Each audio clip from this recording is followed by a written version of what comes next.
Então, boa noite a todos.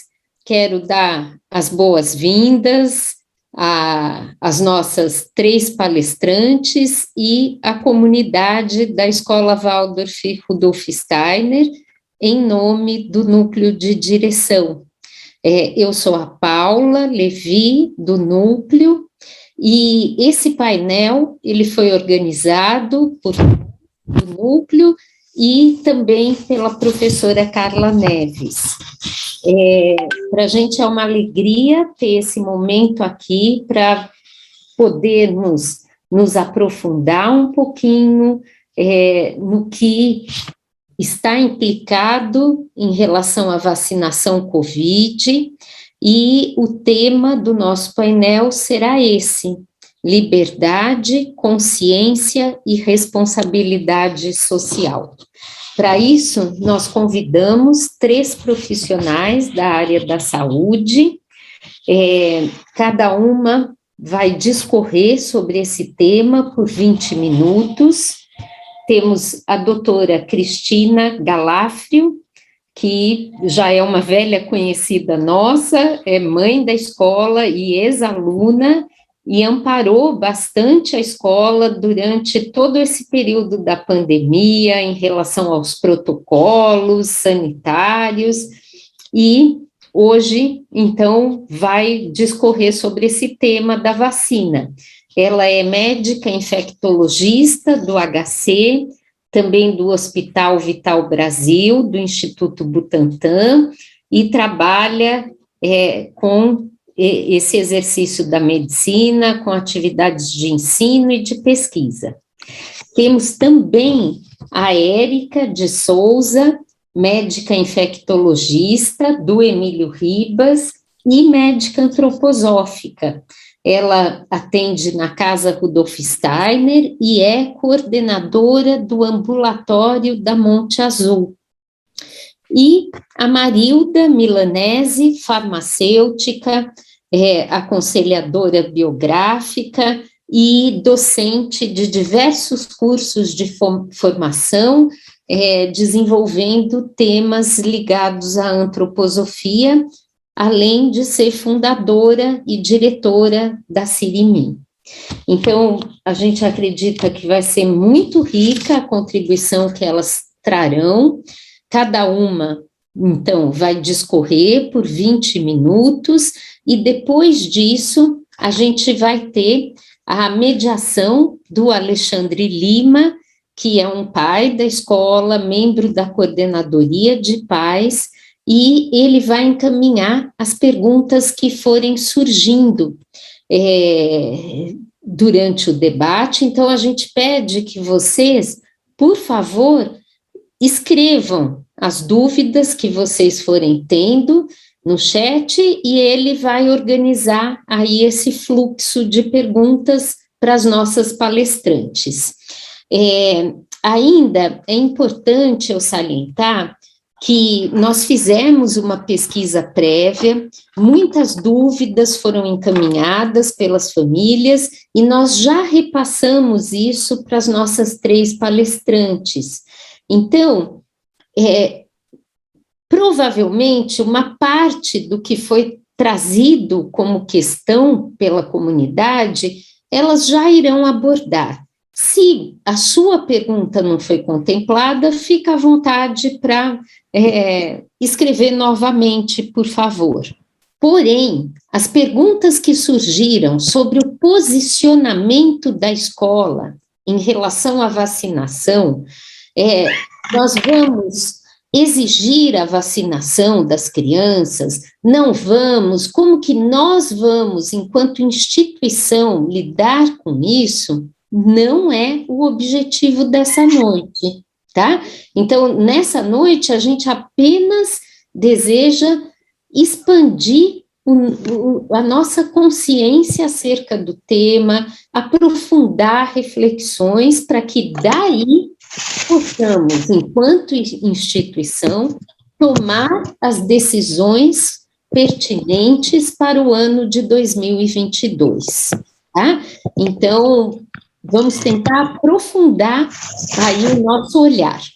em relação a esse tema. Gostaria de reforçar o pedido para que os microfones fiquem fechados, mas esse é o primeiro evento maior que a gente está utilizando o Zoom, a comissão de palestras tem utilizado, e eu queria tentar pedir que as câmeras fiquem abertas para que as palestrantes possam nos ver, né? Ver quem são as famílias da Escola Rudolf Steiner, porque fica muito mais caloroso falar vendo o rostinho de quem está escutando, né? E tendo essa ressonância. Então, as câmeras abertas, por favor. E passo a palavra para a doutora Cris. Muito, muito obrigada, Cris, Érica e Marilda, e tenho certeza que a nossa noite vai ser, assim, muito rica. Obrigada.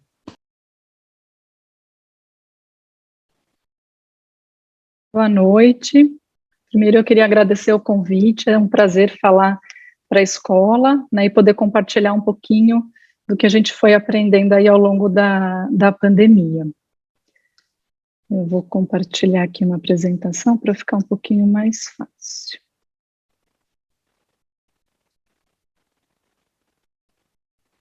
Vocês estão enxergando a apresentação? Sim. Ótimo. Então, eu vou focar um pouco mais nos aspectos técnicos e científicos da vacina, né? Mas para isso eu vou fazer uma pequena introdução primeiro, se eu conseguir passar aqui, peraí. Pronto. Eu achei bem curioso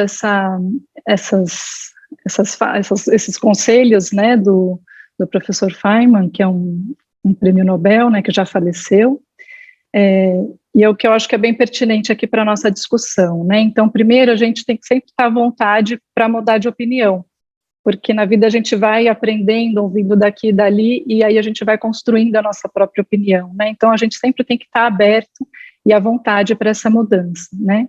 A gente deve se manter sempre ensinável, né? Não achei uma palavra em português, né, que pudesse traduzir aquele teachable. Cometa erros e aprenda, né? A gente aprende com os erros, na maioria das vezes, aprende melhor com os erros até. A gente não deve se ofender facilmente, né, porque, enfim, a gente também fica mais aberto e aprende melhor se a gente não se sente ofendida com o que é passado para a gente, ou às vezes com algum conflito que a gente encontre. Sempre pergunte, né, perguntar é a forma melhor de a gente aprender, né, se manter curioso. Permaneça humilde, né, justamente para poder eventualmente trocar de opinião. E uma coisa que ele fala que eu também acho bem interessante, passe o tempo, né, em meio à natureza, né, que é a melhor forma da gente ir aprendendo também.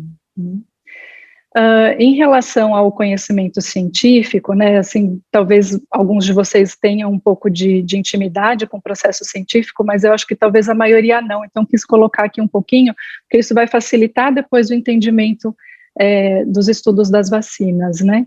Então, o conhecimento científico é importante a gente salientar que não é que a gente chega a 100% de certeza em alguma coisa, a gente nunca vai ter 100% de nada. Conhecimento científico, ele é aquele acúmulo de conhecimentos, né, ao longo do tempo, que vai me deixando cada vez mais próximo do polo de certeza. Mas eu nunca vou ter 100% de certeza absoluta, né? Então, nada é totalmente falso, nada é totalmente verdadeiro. Mas o método científico é o melhor meio que a gente tem até o momento de conseguir juntar os tijolinhos e chegar mais próximo do que seria ali o 100% de certeza, né? Mas sempre resta uma margem ali para a gente aprender mais, investigar mais, estudar mais, né? O conhecimento ali é gerado pela dúvida, então é muito importante a gente sempre ter dúvida, se manter curioso e questionar, né, tudo o que a gente lê e o que a gente observa, né? Então a dúvida e as discussões, elas foram essenciais, né, para a gente chegar até onde a gente está, que eu considero que é muito pouquinho ainda do que a gente ainda tem para evoluir, né? Então é importante a gente se manter curioso, aberto à dúvida e às discussões, né? E aí a gente vai ter, então, alguns mecanismos, já entrando mais especificamente no método científico, a gente vai ter alguns mecanismos que vão aumentar para a gente esse grau de certeza, né? Como a gente aumenta o grau de certeza? Diminuindo aquelas coisas que podem interferir, podem trazer viés para o meu resultado. Eu tento neutralizar ao máximo, né, neutralizar os vieses conhecidos e aqueles que eu também não conheço, que eventualmente podem acontecer, né? E como que eu faço para tentar neutralizar ao máximo esses vieses e ter um estudo um pouquinho mais fidedigno, mais próximo ali da minha certeza, né? Então, quanto maior o número de pessoas estudadas, eu consigo diminuir esse viés. Eu fazer um estudo com populações heterogêneas, então, se eu estudar só populações asiáticas, eu vou saber que aquela vacina funciona na população asiática. Talvez isso não seja reproduzível para a população africana. Então, o ideal é pegar vários centros ao redor do mundo, né, heterogêneos, né, em termos também de sexo, de idade, de nível socioeconômico, tudo isso. E quanto mais heterogêneo for, mais próximo da certeza eu vou estar, porque menos interferentes eu vou ter, menos vieses eu vou ter, né? E, óbvio, também, quanto mais estudos estudando o mesmo assunto, e se eles chegam a um resultado muito próximo, então isso me mostra também um grau maior de certeza para aquele resultado, né? Em relação às vacinas especificamente, a gente divide os estudos em pré-clínicos e clínicos. Os estudos pré-clínicos, eles são muito importantes para a gente evitar um dano ao ser humano, né? Então, é um modo que a gente encontra com o uso de animais, né? Isso não é confortável para a gente também, o uso de animais, mas é uma doação deles para que a gente tenha um pouquinho mais de segurança quando a gente for testar em humanos, né? Então, primeiro, num certo número de animais, que para as vacinas, normalmente, eles usam primeiro camundongos e, eventualmente, também macacos rhesus, né, que são mais próximos da gente.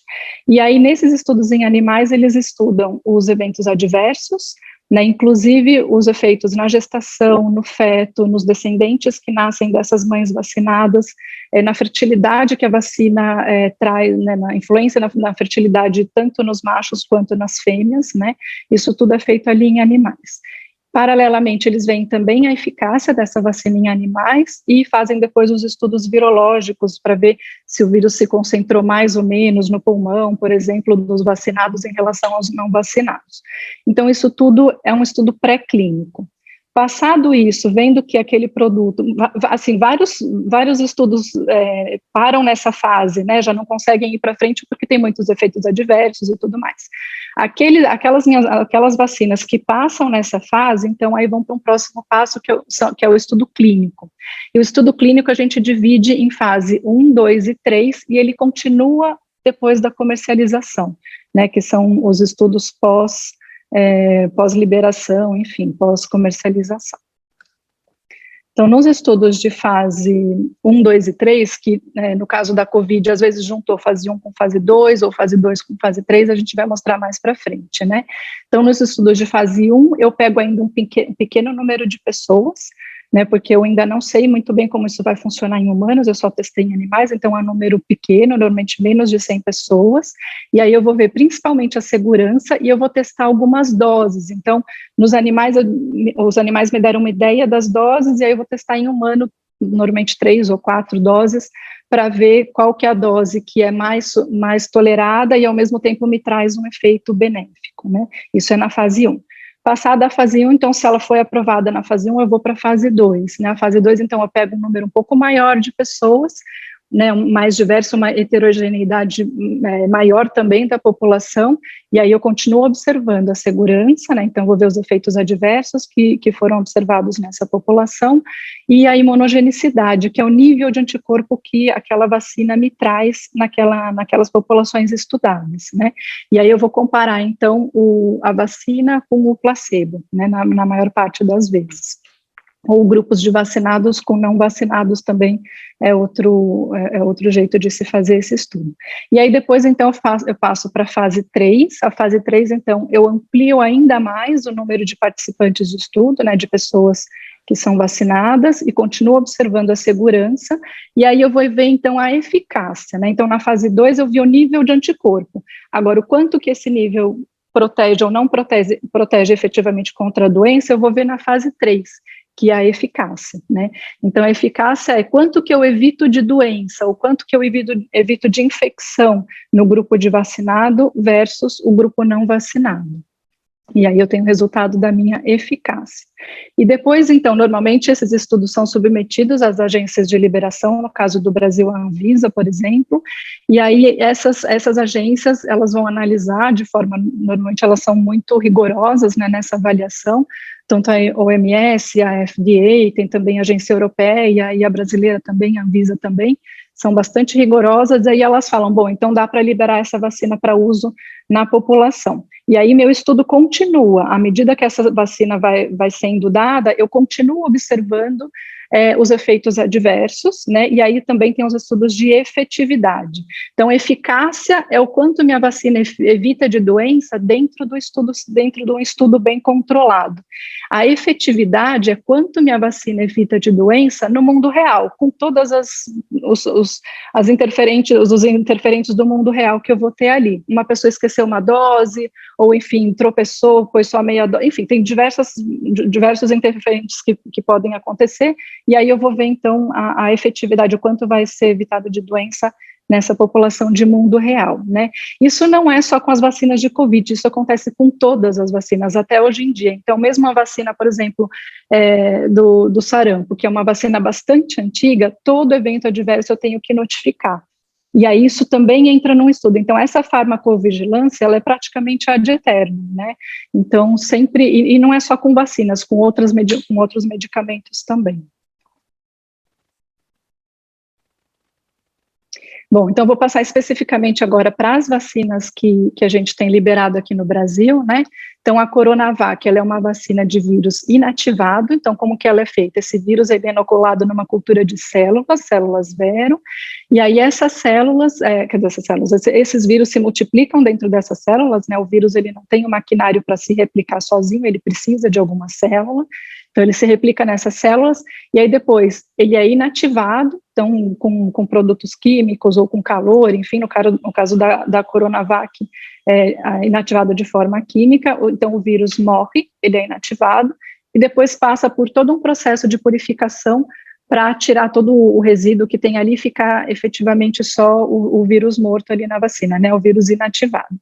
Essa tecnologia a gente já conhece, é usada há muitas décadas para diversas vacinas, né, da gripe, por exemplo, enfim, e muitas outras. Então, ela é uma vacina que ela é segura, assim, em termos de ser conhecida há muito tempo, ela é segura em gestantes e imunocomprometidos, né, ela foi estudada nessas populações também e se mostrou segura nessas populações, né. Infelizmente, os estudos em crianças, né, tem estudo que foi feito e está ainda em andamento a partir de 3 anos de idade, mas eles não tinham toda assim, não conseguiram passar naquela análise bem rigorosa da Anvisa ainda, né, tem alguns ajustes que a Anvisa pediu para fazer, então esse estudo ainda está em andamento, a gente não sabe quando que vai ser liberado pela Anvisa, mas não parece que é para já, tá, ainda falta bastante coisa ali, né. As vacinas de vírus inativado, desculpa, aqui no caso é a Coronavac, né, normalmente elas precisam de mais doses de reforço, porque elas perdem rapidamente a eficácia. Isso não no caso da Coronavac, a gente ainda não sabe, a gente está vendo até quando que ela vai durar, né, a proteção dela, mas no caso de outras vacinas inativadas é isso que a gente observa. E ela precisa também do que a gente chama de adjuvante para poder funcionar um pouquinho melhor, né, uma vacina que sem o adjuvante ela vai desencadear só a resposta humoral, que a gente chama, que é de anticorpos, né, e o adjuvante ele ajuda um pouco também a desencadear a resposta imunicelular, que é bem importante também para o funcionamento da vacina, né. Então, no caso da Coronavac, foram feitos estudos de fase 1 e 2 em conjunto, com 1.688 pessoas, e depois o estudo de fase 3, então, que na verdade foram 5 estudos em centros diferentes no mundo, né, na China, na Turquia, no Brasil, enfim, e aí no total, então, foram estudadas 30.648 pessoas, então foi foi bastante grande essa fase 3, né? E aí, continuando, então, a análise, né, no pós-licenciamento da vacina, hoje em dia a gente já tem mais de 160 milhões de vacinados com essa vacina, e ela até agora não demonstrou nenhum evento adverso significativo e demonstrou uma ótima eficácia, né? Principalmente nos estudos, nas publicações de efetividade da população do Chile, que foi uma população predominantemente vacinada pela Coronavac, a gente tem esses resultados com uma ótima eficácia também. Então, essa é da Coronavac. Em relação à vacina da AstraZeneca, ou de Oxford, enfim, ela é uma vacina de vetor viral, né, eles usam um adenovírus de chimpanzé, né, por isso que ela tem esse nome, né, Shadox1, que é chimpanzé, adenovirus e Oxford, né, e esse porque é recombinante, né, então assim, eles pegam ali a estrutura do adenovírus, e aí eles tiram a parte de replicação, então não é um vírus replicante, né, tira essa parte que o vírus conseguiria se multiplicar e não vai mais conseguir, e aí eles associam um pedacinho do DNA do coronavírus, que é justamente a receita para spike, que é a proteína de ancoragem do vírus na nossa célula, né, por aí que ela consegue infectar a célula.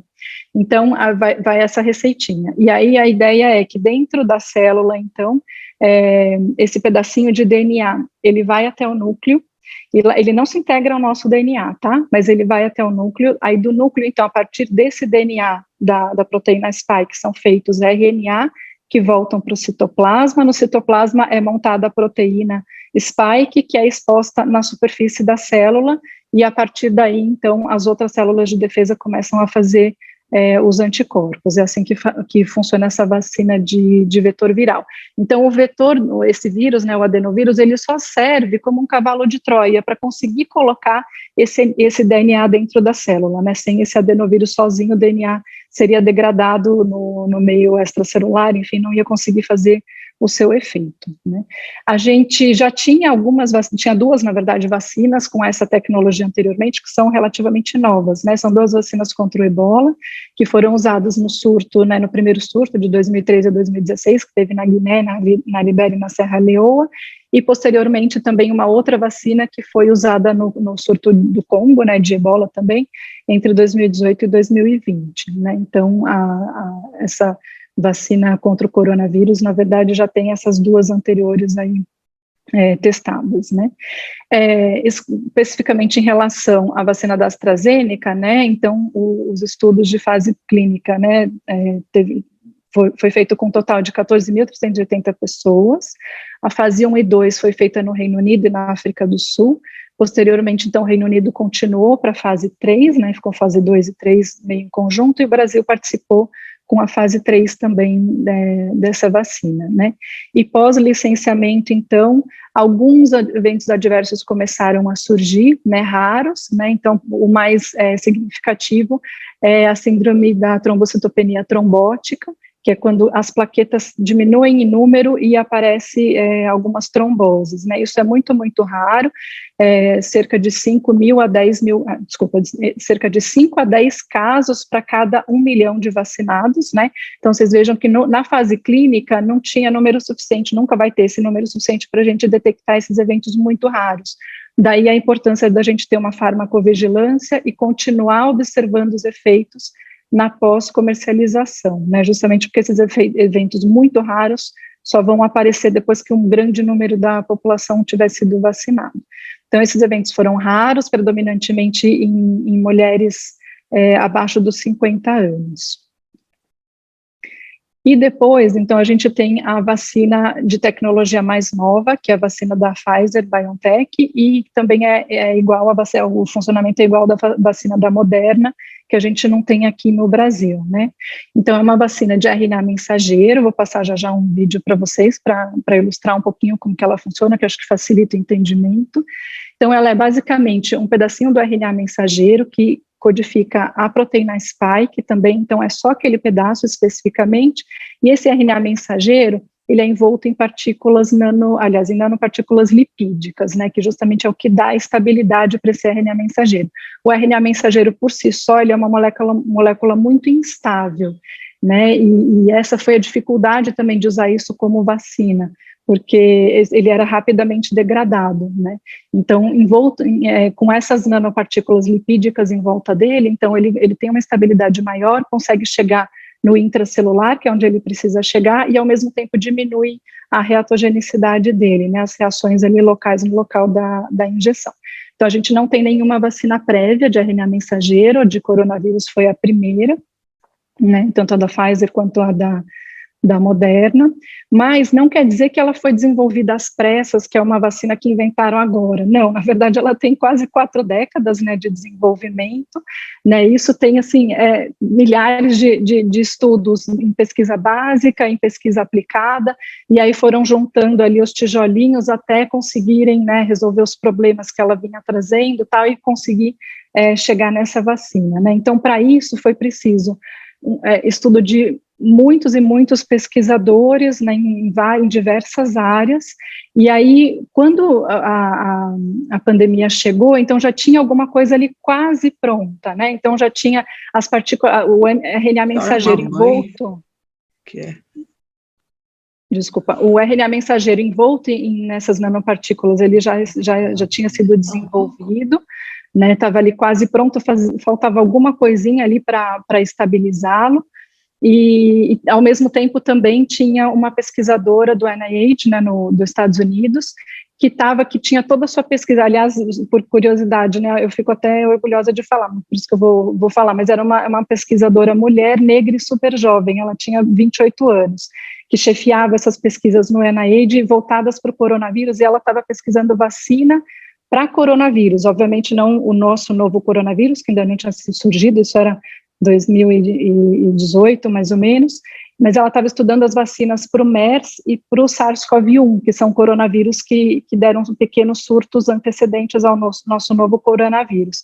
Então, quando eclodiu a pandemia, né, então ela né, voltou a pesquisa dela para o novo coronavírus, né, e ao mesmo tempo as outras coisas que estavam, as pequenas coisinhas que estavam faltando ali para o RNA envolto nas nanopartículas ficar estável, eles conseguiram contornar isso, e aí então já começaram a fazer os testes das vacinas, né, então é uma história na verdade longa, não é uma história apressada.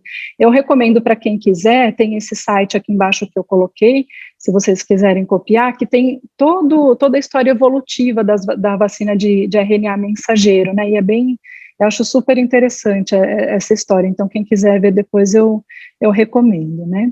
Então, o que é o RNA mensageiro, né, então o RNA mensageiro, a gente tem o DNA que codifica, né, no nosso caso, né, das células de humanos, nosso DNA é o principal codificador das nossas informações genéticas. Aí, só que como que o DNA manda fazer nossas proteínas, nossos hormônios e tudo que a gente precisa fazer, né? Primeiro ele sintetiza a partir do DNA o RNA mensageiro, esse RNA mensageiro da nossa célula vai para o citoplasma e no citoplasma ela vai montar as proteínas que ela tem que montar.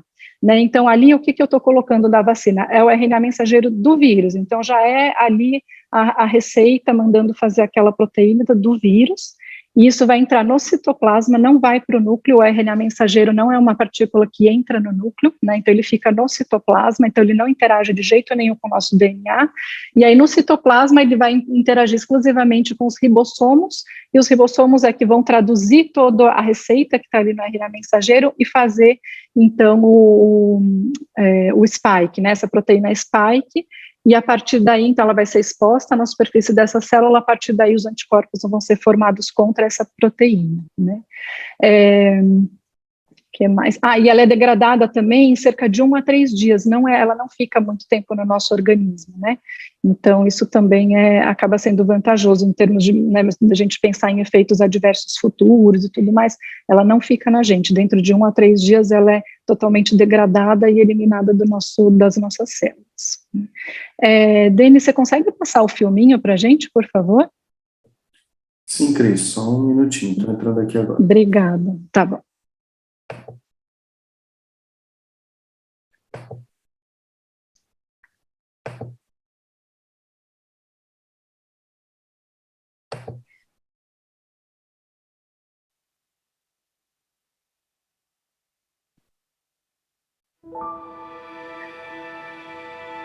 Então, essa é a superfície de uma célula e o coronavírus chegando. Essa é a proteína spike que ele usa para se acoplar no receptor da nossa célula e entrar. Aqui é o anticorpo em azulzinho. How do mRNA vaccines do that? Essa é a vacina de RNA mensageiro. Material that instructs our cells to produce proteins. The mRNA in the vaccine is wrapped in a layer of fat particles that então ele fica envolto nessa partícula nanolipídica. Essas são células dendríticas do sistema imunológico da gente. Entrou no citoplasma, não vai para o núcleo, só fica no citoplasma. Waiting to create the enzymes our body needs. When ribosomes read the vaccine mRNA, pieces of the viral surface protein are made. These pieces are then displayed on the surface of the dendritic cell. E aí a spike é exposta na superfície da célula dendrítica. Ela vai até o linfonodo e apresenta para os linfócitos. As células T vão treinar as células B para fazer os anticorpos. Other cells stimulated by the protein pieces, called cytotoxic T cells, can kill virus-infected cells. E essa imunidade celular, né?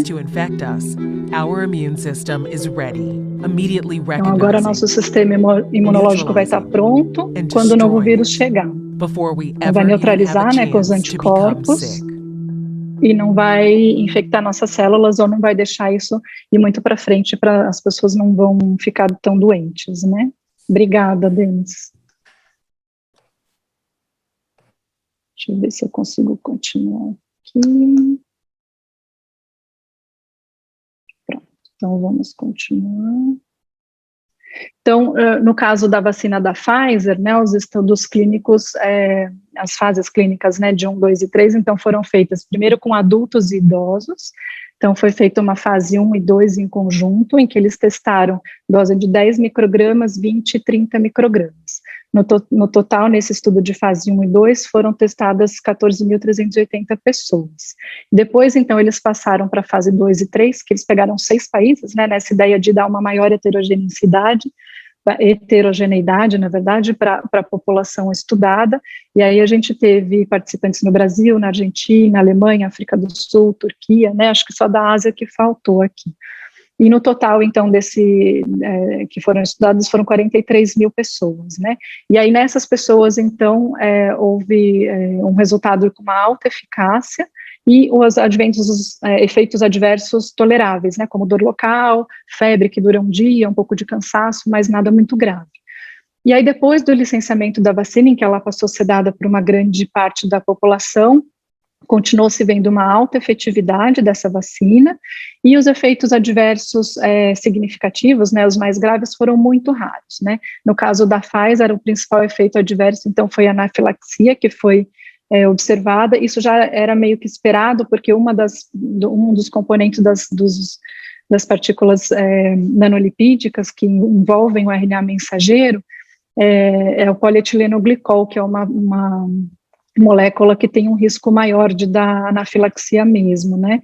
Mas isso foi observado como muito, muito raro. Então, numa incidência de 11 casos para cada 1 milhão de vacinados, né? E a maioria das pessoas que desenvolvem anafilaxia, elas apresentam isso dentro de 15 minutos, e é mais predominante em pessoas que já têm alguma predisposição a fazer anafilaxia. Então, o que se recomenda com a vacina da Pfizer, que na verdade é a mesma recomendação para qualquer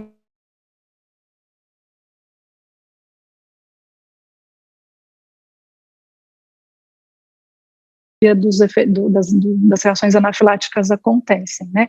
Passado esse período, o risco já cai bastante, e depois de meia hora a gente já não tem mais esse risco, né? Então, o ideal é sempre essa vacina ser dada em locais onde esse efeito pode ser revertido, né? Ou seja, a pessoa tem que ter ali uma adrenalina e saber para conseguir reverter esse efeito, caso ele ocorra, mas é isso, mas é realmente bastante raro. E depois, então, passaram para os estudos de adolescentes e crianças, né? Os estudos de adolescentes, então, também mostraram alta eficácia e tudo mais, mas no pós-licenciamento foi observado, então, miocardite e pericardite, que é a inflamação do músculo do coração e da película que recobre o coração, mas ele é muito, muito raro, né? Então, uma incidência de 54 miocardites ou pericardites em cada 1 milhão de vacinados, né? Em média, a maioria das crianças, dos adolescentes que tinham essa reação tinham ao redor de 16 anos, né? Isso foi a predominância, na verdade não é média, é a mediana, que foi ao redor de 16 anos. E a maioria, na verdade, foi muito leve, não precisou de internação, né? A miocardite, ela assusta um pouquinho a gente, né, a população leiga, quando fala, por se tratar de inflamação do coração, mas ela é muito comum, assim, em qualquer doença viral, né? Então, a gente tem Coxsackie vírus causando miocardite, enfim, vários outros vírus causando miocardite, mas normalmente é uma coisa leve que a gente trata com anti-inflamatório e repouso, e da mesma forma foi essa miocardite que foi desencadeada pela vacina da Pfizer, nesses poucos pacientes, nenhum foi grave, nenhum foi a óbito, né, e a grande maioria resolveu em casa, não precisou nem de internação, só com anti-inflamatório e repouso, né, o sintoma dor torácica e cansaço, eventualmente um pouco de febre, né. Só para vocês terem uma ideia, a própria Covid-19 causa também miocardite, né, eu puxei os dados de estudos que analisaram a mesma faixa etária para a gente poder comparar de modo mais fidedigno, né, então isso aqui não é da vacina, é da Covid-19, né, então adolescentes que tiveram a doença, nessa mesma faixa etária, né, de 11 a 17 anos, então nas meninas a incidência foi de 213 a cada 1 milhão de pacientes com Covid, e nos meninos 450 em cada 1 milhão de pacientes com Covid, nessa faixa etária, tá, então a incidência é cerca de 6 vezes maior do que a miocardite dada pela vacina. Em relação às crianças de 5 a 11 anos, né, que a gente tem um estudo que foi liberado faz pouco tempo, né, essa vacina foi, por enquanto, liberada só nos Estados Unidos pelo FDA para uso lá. Então, a fase 1, né, foi para eles definirem a dose, testaram como tinham testado em adultos, testaram dose de 10, 20 e 30 microgramas, né, em 48 crianças, e aí chegaram à conclusão que a dose de 10 microgramas era ideal, porque ela dava uma boa imunidade, da mesma imunidade do que a dose de 30 dava em adultos jovens, né, então a criança, ela responde bem melhor à vacina, e ao mesmo tempo dava menos efeito adverso, menos reação local. Então, para a criança vai receber 1/3 da dose de adulto, né, que é 10 microgramas. E aí depois eles passaram, então, para a fase 2 e 3, né, que foi, no total foram 2.263 crianças testadas, de 6 meses a 11 anos, e a eficácia, então, foi bastante boa, de 90,7%, e um perfil de segurança também bastante aceitável, só com reação local, às vezes um pouco de cansaço, dor de cabeça e uma febre que não passava de um dia, né. Mas óbvio, assim, esse número é pequeno, e depois assim, pós-liberação, talvez surjam efeitos mais raros, e que esse número aqui não é suficiente para detectar. Então, a gente sempre, né, como já vinha fazendo no restante, a gente sempre vai ter que ficar de olho no que vai acontecer aí depois do uso em larga escala, né. Por que os Estados Unidos liberou lá já? Porque de junho para cá cresceu bastante as hospitalizações em criança deles, né, então cresceu cerca de 5 vezes, né, e os internados, tem 10 vezes mais crianças que internam que não são vacinadas do que as vacinadas, né, adolescentes, na verdade, isso, porque a gente ainda não tem dado de criança vacinada, então, em adolescente tem 10 vezes mais internados não vacinados do que vacinados, e aí eles atribuem isso também à variante Delta, enfim, como eles estão tendo ainda um número bastante grande de casos lá, eles já liberaram lá, e aqui foi submetido à Anvisa, a Anvisa ainda está estudando, né, então a gente não tem, na agência europeia também está em estudo, mas devem liberar em pouco tempo, e é isso que a gente tem. É isso que eu tinha para falar, vou passar a palavra agora às próximas palestrantes. Obrigada pela atenção.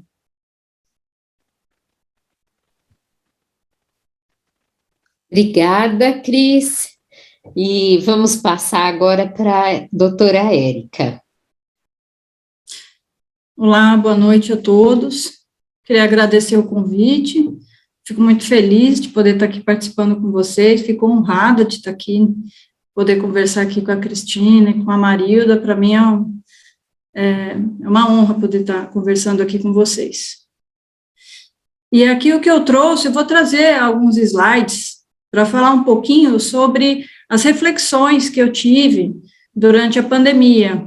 Então, vou pegar, não vou falar exatamente da doença, mas vou falar, pegando algumas coisas que a doença nos trouxe e trazer algumas reflexões. E, na verdade, grande parte delas são só perguntas, e cada tema pode gerar um novo debate, alguma outra área para a gente estudar e refletir, mas são coisas que eu vivi dentro de mim desde que começou a pandemia, que foi bem no momento quando eu comecei lá na Monte Azul. Então, eu cheguei, depois de um mês, a gente já entrou nesse processo todo do desconhecido, que hoje a gente já conhece um pouquinho mais. Eu trouxe alguns slides para falar de uma forma mais ou menos baseada na medicina antroposófica, e trazer alguns conceitos que, se alguém eventualmente não entender, na verdade é muito intuitivo, e depois, se os colegas quiserem complementarem, né, fica à vontade, porque é um assunto em estudo. Eu vou compartilhar aqui com vocês. Paula, se você pudesse me avisar uns 5 minutinhos antes, porque às vezes eu me perco e não paro mais.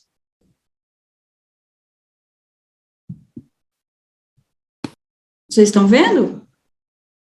Sim, estamos vendo, doutora Érica, e a gente avisa. Tá bom, obrigada. Então, vou trazer aqui algumas reflexões durante a pandemia. Eu vou pular esses slides do começo, que isso é só para dizer que falar sobre a Covid, a gente tem várias frentes aí para se discutir, e eu vou trazer aqui só a questão das reflexões.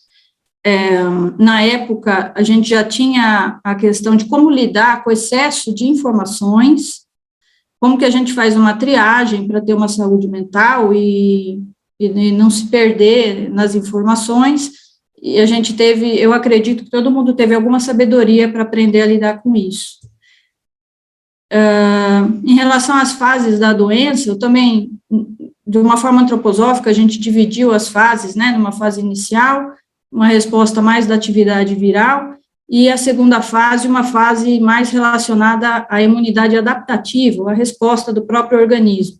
Isso também não é o foco do tema daqui.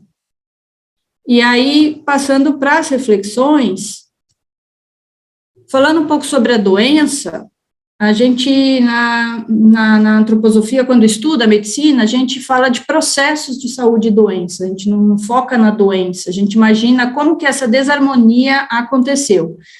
Mas como a doença tomou protagonismo e trouxe muito medo, eu vou deixar a doença aqui como uma possível lei pedagógica.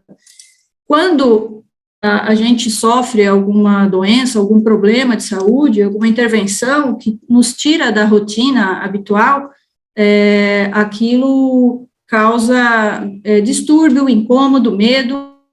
A doença, uma doença grave, quando vem, a gente pensa, por que isso aconteceu comigo? E, na verdade, a gente precisa pensar, para quê, né? Quais são as capacidades que eu desenvolvo quando eu enfrento uma doença, uma coisa que me tira do conforto? É um tipo de alerta, né? Alguma coisa que faz eu prestar atenção em alguma coisa, né, da própria vida que eu não estava valorizando. E falando de doença em relação à pandemia, não é uma doença individual. Não estou tratando um indivíduo que está com uma problemática que vai desenvolver algum aprendizado. Estou falando com a humanidade toda. Não estou falando nem com um povo, com uma raça, uma nação. Estou falando com o mundo todo. A humanidade, de maneira geral, está sofrendo de uma doença. E aí, em que contexto que surgem as doenças, né? Um problema de saúde surge com uma predisposição. Isso, na medicina, a gente sabe, individualmente a gente também sabe, a gente pode pegar como exemplo simples, falando de vírus, o próprio resfriado. Quando eu fico doente, eu sofro um resfriamento, ou seja, as forças do frio invadem e eu tenho uma predisposição, ou seja, as minhas forças de equilíbrio, minhas forças da saúde, não estão suficientemente ativas para combater isso, eu adoeço. Eu adoeço, a maior parte dos resfriados ou doenças parecidas, que são por vírus, elas afetam geralmente a via aérea respiratória, que é uma parte mais fria, se a gente for comparar entre pulmão e coração, o pulmão é um pouco mais frio. Na antroposofia, a gente divide o polo do pensar, né, esse polo superior, o polo do sentir, que é o coração e pulmão, de maneira bem simplória, eu estou falando, tá bom? Porque faz parte da reflexão. E os órgãos metabólicos, né, os órgãos da nossa atividade, o abdômen, as forças que vêm através do sangue, o próprio movimento, onde vive a minha vontade. Então, esses 3 âmbitos do ser humano, em qual contexto, como que a humanidade está trabalhando esses três âmbitos, onde o foco do meio, o polo do meio do sentir, de coração e pulmão, funciona como grande harmonizador, ou grande curador, aquele que faz a intermediação do que eu penso e do que eu quero. Então, também é uma reflexão. Por que a humanidade ficou vulnerável a um vírus que é de uma família que já se conhece há bastante tempo? O que aconteceu para, nesse momento, a pandemia surgir com essa força? Além dessa pergunta, eu comecei a pensar nos vírus desde a época da Zika, eu já comecei a pensar nos vírus de uma maneira estranha, quando eu comecei a estudar antroposofia, e eu falava, nossa, o que é esse tipo de ser, né, um ser vivo ou um ser morto? Ele parece um cristal, tem uma figura geométrica, ele é feito por proteínas, parece uma coisa morta, parece uma poeira. E as doenças virais, como elas se apresentam, né? Na hora de entrar no mundo dos vírus, a gente entra num mundo muito geométrico, muito diferente. Eles são classificados conforme a forma, mas depois tem outras classificações que conforme o conteúdo de DNA. Se você tentar classificá-los em relação às doenças, também você vai gerar outra bagunça, né? Você pode ver as famílias de vírus. Então, assim, é até difícil classificar os tantos que eles são. Se a gente pensa no que tem mais de 70, 80 tipificados, ainda tem um monte que a gente não conhece. É um mundo muito pequeno, né, mundo microscópico, presente em todo lugar, e que, se você for olhar esta apresentação, eles são mortos, parece que eles são coisas inertes. Aqui, só para vocês terem uma ideia de um tipo de classificação, né? Você classifica com a material genético, e depois você subdivide em famílias, ou seja, é muito difícil. É uma coisa muito matemática, muito... Aqui é um outro tipo que eles colocam nessas bolas coloridas, se eles estão em plantas, se eles estão em mamíferos, se eles estão em outros agentes, em seres humanos. São infindáveis as formas de classificá-los. De qualquer forma, eles apresentam na sua estrutura uma coisa muito interessante, que é a característica de resistência. Eles têm essa figura, que é usada como arquitetura também, que de uma disposição que o que fica aí dentro fica de uma forma muito resistente no ambiente, protegida. Então, é interessante como a gente copia, né, a arte, né? Eu não sei o que copiou o que, mas é intrigante, uma coisa que a gente fica refletindo. E a gente sabe que os vírus, como a Cris falou, eles por si só são inertes, mas eles entram num ser vivo, numa célula, numa bactéria ou numa célula, e ali, através desse ser vivo, assim que eles entram, ela trouxe um vídeo muito legal, onde ele se funde na célula e entra com aquele material genético. Eu achei interessante que ela falou, ele traz uma receita, tem uma receitinha dentro dele. E aí, a partir daquela célula, começa a existir a parte viva do vírus. Então, a parte morta do vírus, que é essa apresentação inerte, ela não existe mais. A semelhança de quando a gente discute substância e processo, a Marilda, como farmacêutica, ela pode dizer melhor, né? A substância é um final de um processo. O vírus, quando entra num organismo metabólico e começa a produzir proteínas, ele perdeu-se a sua forma, né? Só que agora ele está numa forma viva, fluida, que numa pessoa ele vai trazer sintomas, mas numa pandemia ele vai trazer um estado. Então, se a gente pensar nas grandes pandemias, pega a pandemia do H1N1, que estado ele trouxe? Né? Um problema respiratório. Pegar a pandemia de HIV, o que a pandemia de HIV trouxe para a humanidade de reflexão, de comportamento, por que surgiu? São outros debates interessantes. A pandemia de Zika, né, o que trouxe como fenótipo, o que apareceu na humanidade, né? Aquelas crianças totalmente dependentes, mulheres abandonadas, tudo isso são rastros do que essa informação viral deixou para a humanidade, né? E, de alguma forma, esses pedaços que estão soltos por aí, procurando algum metabolismo, eles fazem parte do mundo.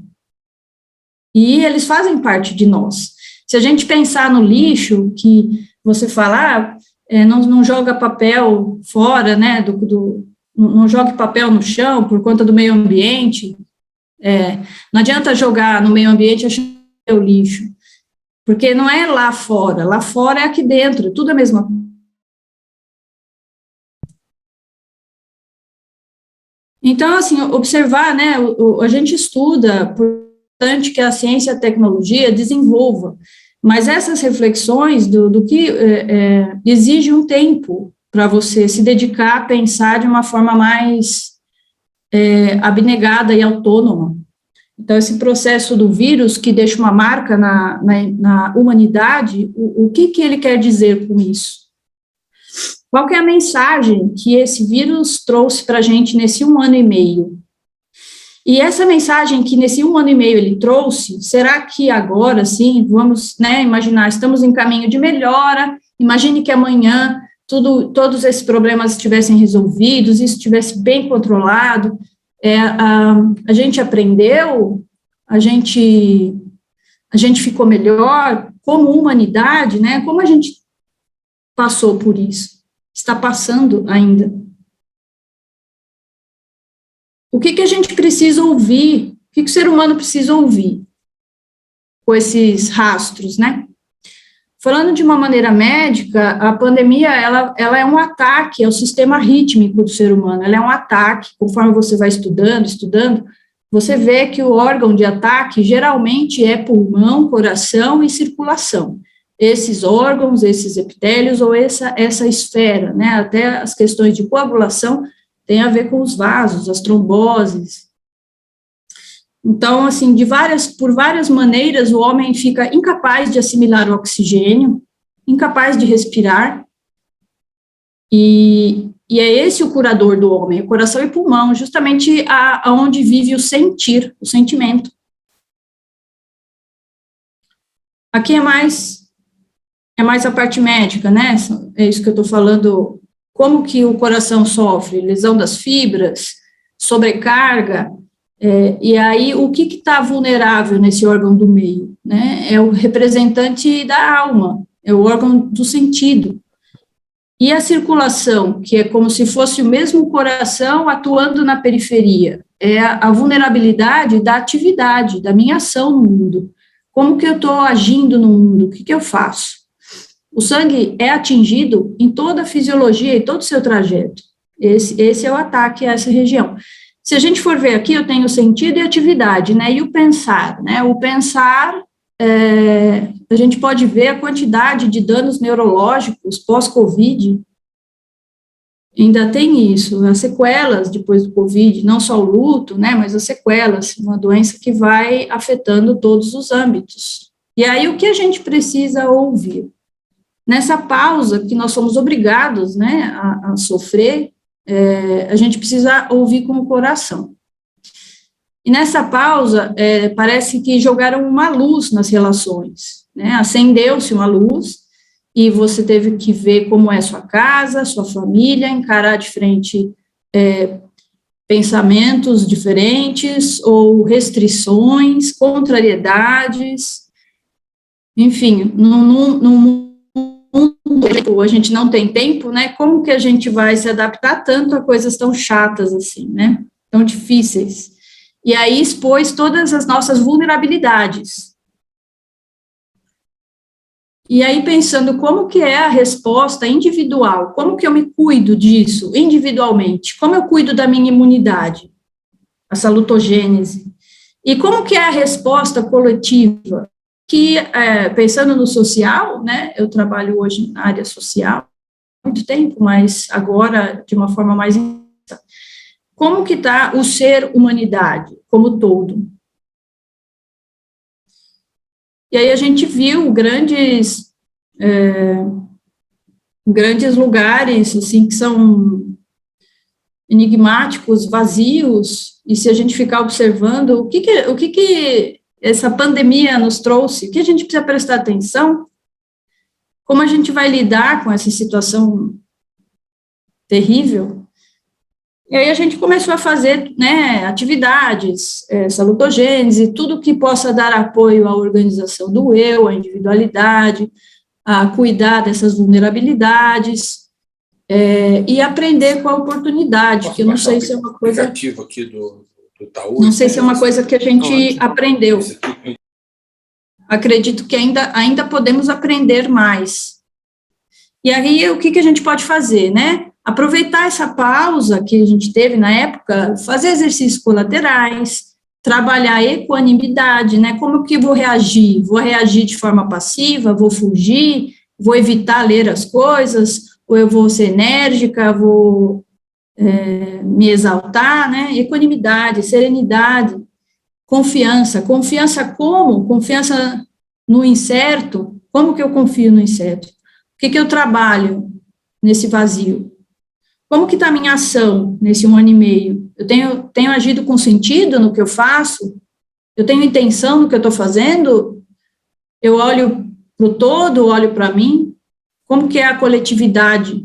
Como que eu trabalho com os outros? E por último dessas reflexões, o que acontece com o planeta, já que esses cenários que eu mostrei, né, os animais apareceram, as águas estavam mais límpidas e não tinha nada de ser humano. Como que eu trato a natureza, os animais, e como eu trato uns aos outros, como a gente tem se tratado? Então, a gente já teve também outros lugares para aprender sobre as epidemias, elas são precedidas de medo.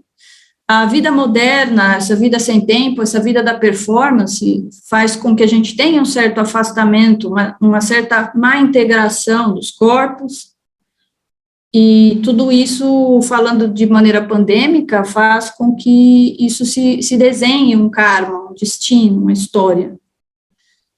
A vulnerabilidade, ou qual que é a nossa predisposição do pensar, do sentir, do querer, numa época de mentiras, materialismo e medo, como a gente tem vivido isso? Como isso foi protagonista desse ano e o ano anterior a essa pandemia aparecer? E aqui, esquematicamente, a gente sabe, né, vou ver se eu consigo pôr aqui a seta. Aqui eu tenho o sistema neurosensorial, ou esse polo do pensamento, esse polo mais frio. Aqui o polo metabólico, onde mais inconsciente, mais quente. E aqui eu trabalho, né, os pensamentos na parte superior do ser humano. Aqui a parte do metabolismo, da digestão e da ação. E aqui no meio eu tenho o sistema rítmico, com os 2 órgãos que pulsam. E quando eles não têm essa integração, esse funcionamento, eles sofrem ataques, é ali que, no meu pensar, existe o sofrimento pela dúvida. No meu querer, existe a raiva, a ira, o ódio que tem sido um contaminante, como você, dependendo, você pode se contaminar com isso. Como me livrar desse ódio disperso.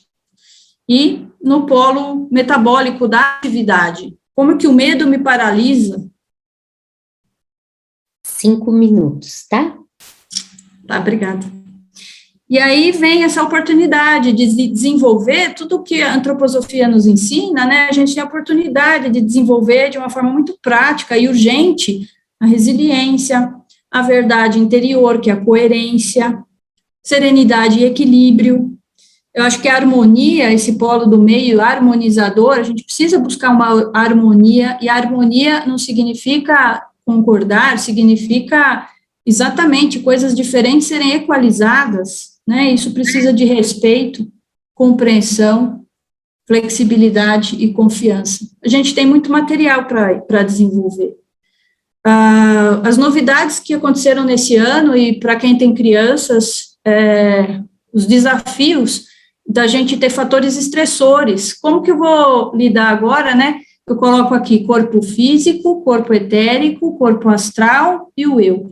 No corpo físico, os espaços, né, o confinamento, como que as desigualdades, né, em relação ao isolamento, como que eu posso ser criativo e criar novos espaços, como que eu posso manter os meus ritmos, já que tudo ficou parado, então, como que eu sou criativa para manter os meus ritmos no tempo, como que a vida social e a interação pode ser mantida, apesar disso, e como que eu tenho motivação para passar por essa fase tendo perspectivas, né? São todos desafios. A gente teve que reorientar e redesenhar tudo que existia de uma maneira mais falha, uma maneira não satisfatória, mas a gente precisa. E aí tem algumas dicas, né? Trabalhar o corpo calórico, vou falar rapidamente, né? Exercícios respiratórios, trabalhar com as artes, essa área do sentimento, aceitar e aproveitar a pausa, procurar desenvolver o autoconhecimento, inovar, principalmente para quem está em escola, usar criatividades, como a gente vai fazer brincadeiras, e desenvolver a visão coletiva, que é o karma pandêmico, ou seja, essa doença é uma doença da imunidade, não adianta você resolver o seu problema. A tarefa é mundial.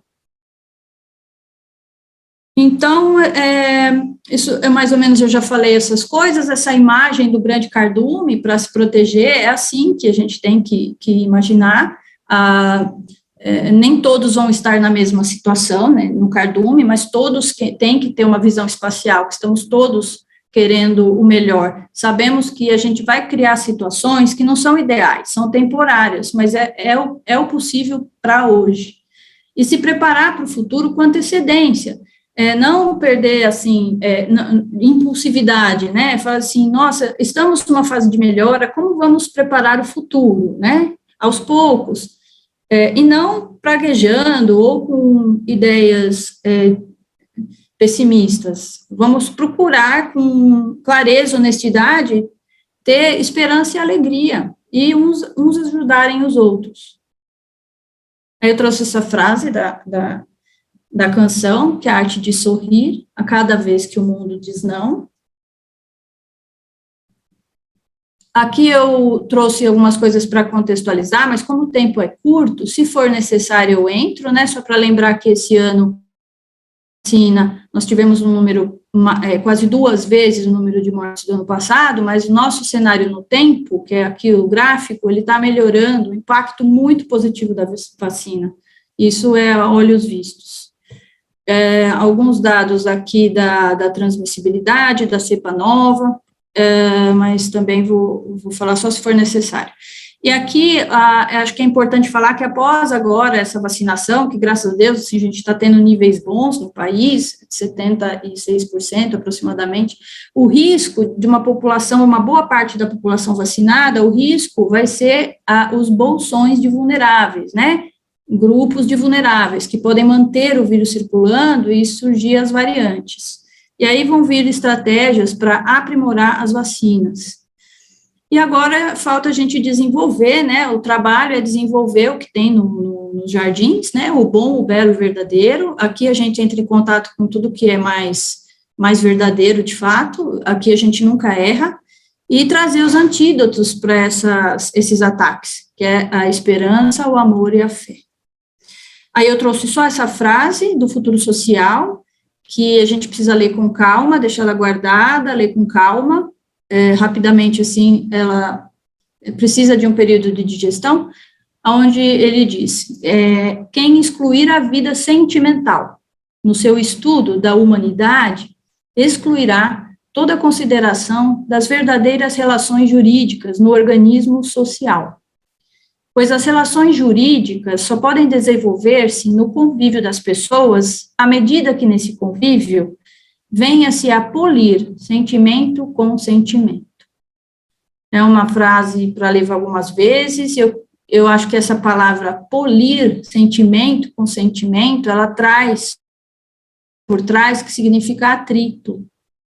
Então, a gente tem que, com sentimento, amor, esperança, serenidade, aparar as arestas para que a gente possa ter um convívio social mais verdadeiro. É isso que eu queria trazer a princípio, e agora eu passo a palavra.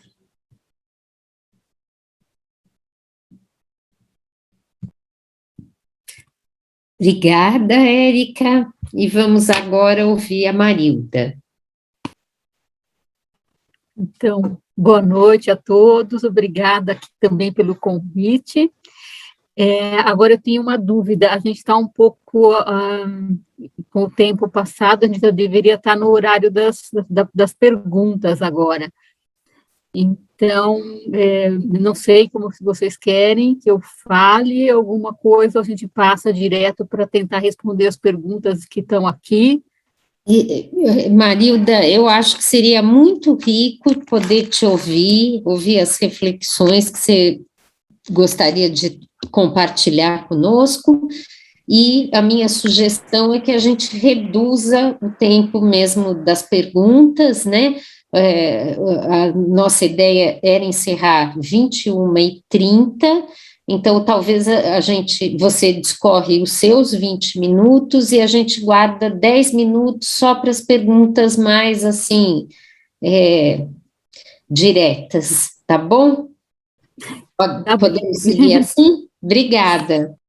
Eu tento também reduzir aqui um pouquinho, né? Focar em alguns pontos principais. Então, nós tentamos organizar esse evento baseado nas perguntas que já foram coletadas anteriormente. Então, a gente dividiu um pouco entre as três, né, os âmbitos relativos às perguntas que vieram, e, para mim, eu fiquei com o âmbito mais das questões espirituais, né, que já vieram algumas aqui no chat, que eu já fui lendo também em relação a isso, e são as questões relativas justamente a esse ser humano, né, aqui presente, que tem esse caráter, né, essa duplicidade, né, de ser um ser espiritual em desenvolvimento, né, desenvolvendo a sua espiritualidade num corpo, né, de matéria físico-material, biológica viva. Então, é nesse corpo que o ser humano tem que desenvolver a sua espiritualidade. Então, o ser humano só se torna, ou vai se tornando, ou vem a ser, né, esse ser espiritual, nesse trabalho que ele faz quando está aqui, né, encarnado nesse corpo de matéria viva terrestre, né, nesse corpo compartilhado com um organismo vivo maior, que é o organismo vivo da Terra. E nesse processo, né, de vir a ser humano, encarnado aqui na matéria, o ser humano vai passando por várias fases nesse seu desenvolvimento, de forma que, inicialmente, nesse processo, o ser humano era um ser espiritual, material, sem essa divisão, né? E conforme o tempo vai passando, em que a penetração, a vivência na matéria e na relação mais vinculada com a Terra, e com a ação na Terra, e com a modificação na Terra, esse ser humano vai se afastando mais desse espiritual, cósmico espiritual, e ele fica com o espiritual mais o internalizado, o interno, o espiritual que o ser humano acessa nesse processo de desenvolvimento, acaba sendo mais o espiritual interior da sua vida interna, né, da sua vida espiritual interna, e esse espiritual cósmico, né, histórico, de onde ele se origina, ele vai se afastando cada vez mais desse espiritual, e tendo essa vida cada vez mais dentro da matéria terrestre. E, às vezes, e com esse é o perigo, né, que o ser humano vem correndo nesses últimos tempos, em que cada vez mais ele se aproxima, vive nessa matéria e esquece esse espiritual, de onde ele se origina. E nisso, essa espiritualidade, esse espiritual interno do ser humano também vai ficando cada vez mais difícil de ser acessado, porque ele pode acessar através da sua própria história, da sua própria biografia, do seu próprio desenvolvimento, mas isso tem que estar numa relação com esse mundo externo, né, com o mundo fora. Esse processo de desenvolvimento é um processo de conhecimento interno, individual, e externo do mundo. E esse processo de conhecimento também é aquele que orienta a ação do ser humano no mundo. E aí o que nós temos pela antroposofia, por Steiner, ele traz como esse processo de conhecimento se dá, né? São os primeiros trabalhos de Steiner, ele vai mostrar como o ser humano agora, na época, né, que ele está vivendo, no final do século, segunda metade do século XIX, em que, do ponto de vista cognitivo, do ponto de vista da ciência, está colocado os limites para o conhecimento.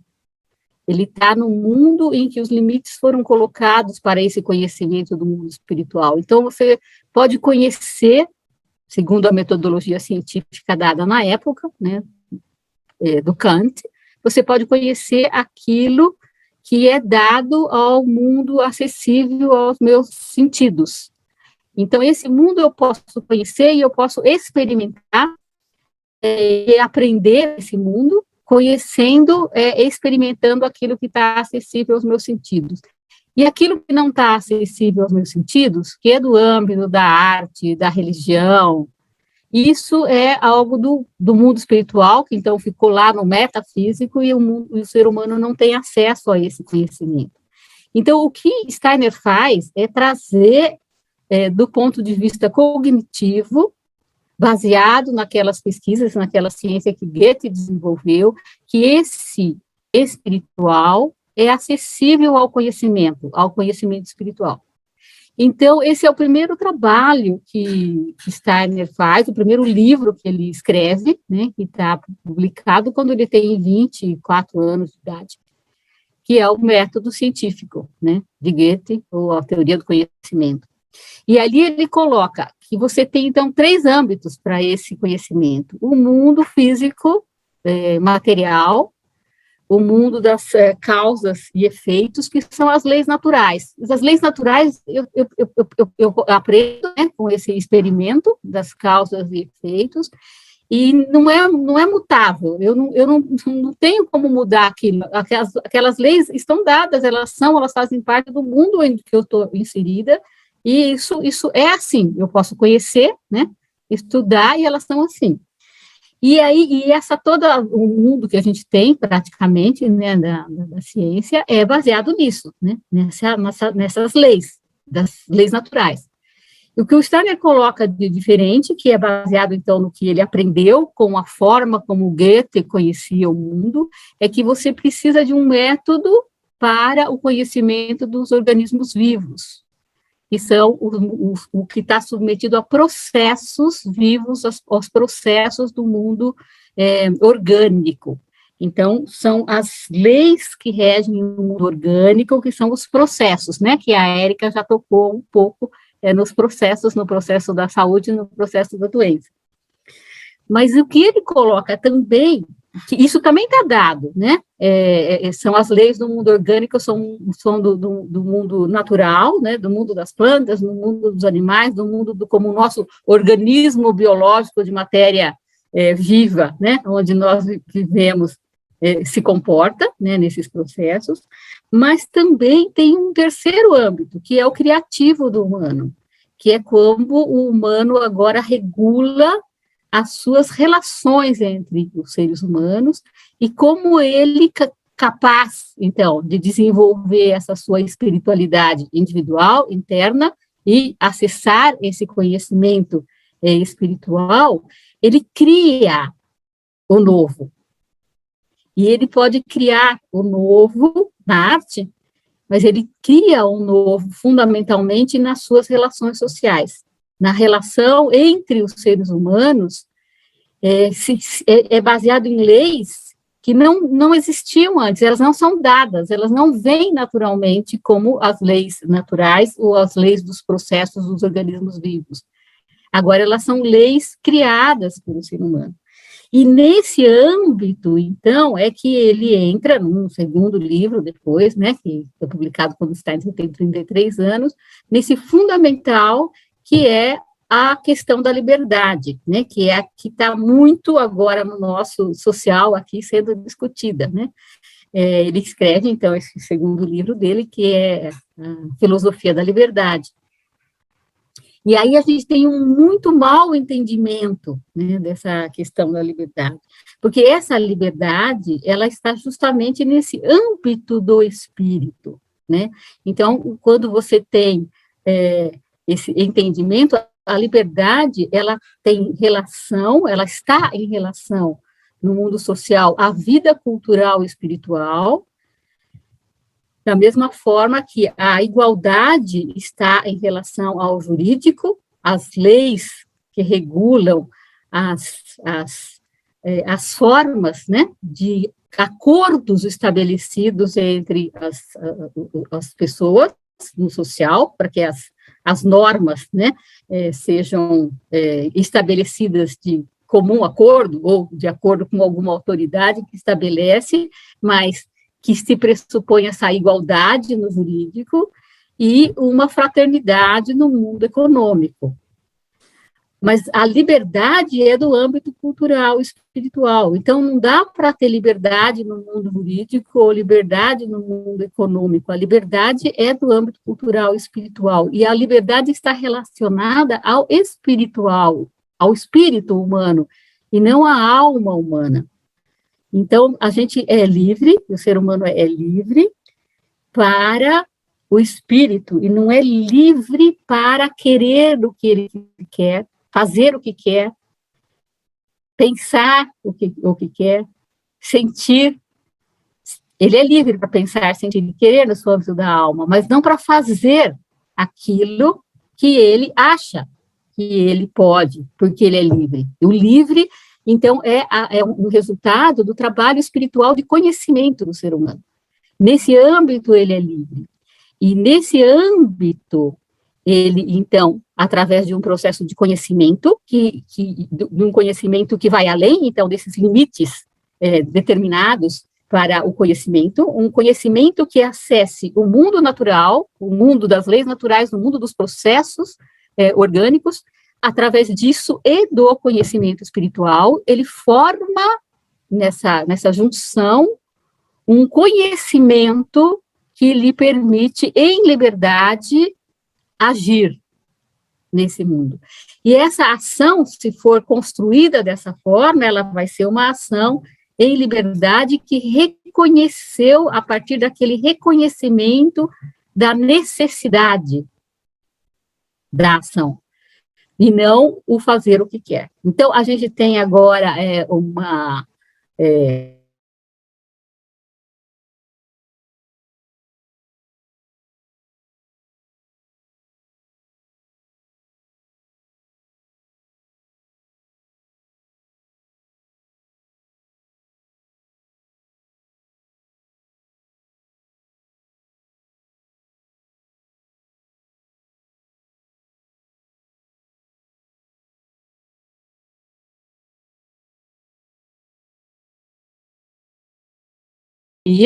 do SARS-CoV-2, a interferência, né, que nós temos feito nessa terra, né, nesse mundo da natureza, nesse mundo que é o nosso palco, né, de desenvolvimento espiritual. Então, a gente pode ver, bom, então surge um vírus novo, mas o vírus não é novo, né? Ele era simplesmente um vírus que não afetava seres humanos, né? Era um vírus, um arbovírus que estava lá no ambiente dele, né, nas florestas lá da Ásia, infectando morcegos há quanto tempo? Né? Você tinha aqueles vírus que sempre afetaram a humanidade e tem vírus que sempre afetaram animais, né? E se você considerar aquela região de onde surgiu, né, esse coronavírus, ela tem uma mudança da vegetação, uma mudança do ecossistema, do ambiente mesmo. Então, aquelas regiões da província de Yunnan, na China, de Myanmar e Laos, ela tem uma mudança nos últimos 100 anos. A vegetação, o ambiente lá mudou de florestas temperadas para a savana tropical. Então, a mudança é bastante grande, né, de vegetação, de meio ambiente, de clima, né, que você tem ali. E com essa mudança, 40 espécies de morcego migraram da província de Yunnan, dessa região toda, das regiões de Yunnan, Myanmar e Laos, mudaram para a província de Yunnan nos últimos 100 anos, mais 40 espécies de morcegos. E aí, com as espécies de morcegos que já tinham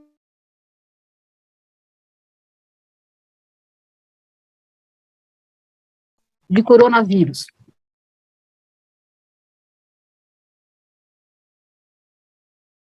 Espécies de morcego, as espécies, os tipos de coronavírus, então é um laboratório natural para a mutação de vírus. Daí surgiu, né, esse vírus.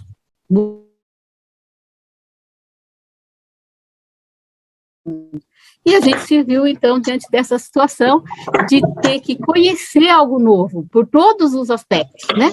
Nos aspectos da natureza do vírus, da reação do organismo humano. Então, conhecer uma doença nova e como atuar, né, nessa doença, que faz, então, essa mortandade não tão grande, né? Então, a SARS-CoV-1 era o coronavírus da SARS-CoV-1, que apareceu em 2002, né? Ele era muito mais mortal do que isso. Ele matava mais de 20%, 30% das pessoas afetadas, e por isso ele não se espalhou, porque ele mata muito, uma proporção muito grande dos infectados. E esse SARS-CoV-1, justamente, ele mata 2% a 5% das pessoas que são infectadas por ele. E por isso ele se espalha muito mais e afeta um número muito maior de pessoas. Então, é muito grave, né, essa situação que a humanidade está, e tem que tomar, então, decisões, né? E as decisões, então, não podem ser individuais, porque as decisões agora afetam o social, e elas têm que ser tomadas em conjunto, baseados naquilo que a gente conhece. E muita coisa não se conhece e vai se conhecendo. Então, muitas das perguntas que eu via já agora aqui no chat são coisas que ainda estão se estudando, né? Daquilo que a Cris colocou no começo. Não sabemos, nós estamos aprendendo, né? Aprendendo com o andamento das situações. Mas o que a gente sabe, né, e a gente já sabe de vírus, né, há muito tempo, é que é muito difícil, ou praticamente não existe um medicamento antiviral, né? Então, o que muita gente espera, né, porque a vacina, né, mas a gente vai ter um medicamento. Ter um medicamento é muito difícil. E mesmo os medicamentos que possam ter, né, os mais eficazes são medicamentos que são os anticorpos, né, monoclonais, que também são medicamentos muito caros, né, e que também trazem esse aspecto que muita gente, então, aí se pergunta dessa materialização, né, o ser humano está se materializando cada vez mais, né, com essas vacinas, e esse endurecimento que torna o ser humano cada vez mais afastado do espiritual. Sim, né, é fato, Mas não só isso, com todo o restante da forma de vida do ser humano. Então, Steiner falou, alguém já colocou aqui no chat, que o ser humano agora se materializa, se afasta do espírito. Sim, nós estamos afastados do espírito. Ele também fala do ser humano que agora se vincula cada vez mais com o eletromagnetismo, né, e fica vinculado com uma rede de teia de aranha eletromagnética que aprisiona esse ser humano. Estamos aqui dentro da rede. Então, toda a situação que a gente se colocou, nos coloca aqui, né, nessa situação. Não dá para a gente agora dizer, não, eu prezo o meu desenvolvimento espiritual, então eu formo um nicho à parte, né? Então, nós antropócitos vamos fazer um planetinha próprio e vamos viver ali, né? Não vacinados, protegidos. Isso não dá. Nós estamos vivendo inseridos, né, nesse mundo, nessa sociedade onde a gente está, e tudo que a gente fizer aqui vai ter que ser por essa situação. Então, tem aquela questão muito colocada também, muitas vezes, que então é uma questão do destino, né, do karma da pessoa que vai ou não morrer nessa epidemia de coronavírus. Então, se você tem medo, então você adoece mais. Sim, Steiner fala isso, fala dessa situação da pandemia, das epidemias, que o medo favorece essa situação de vulnerabilidade a isso.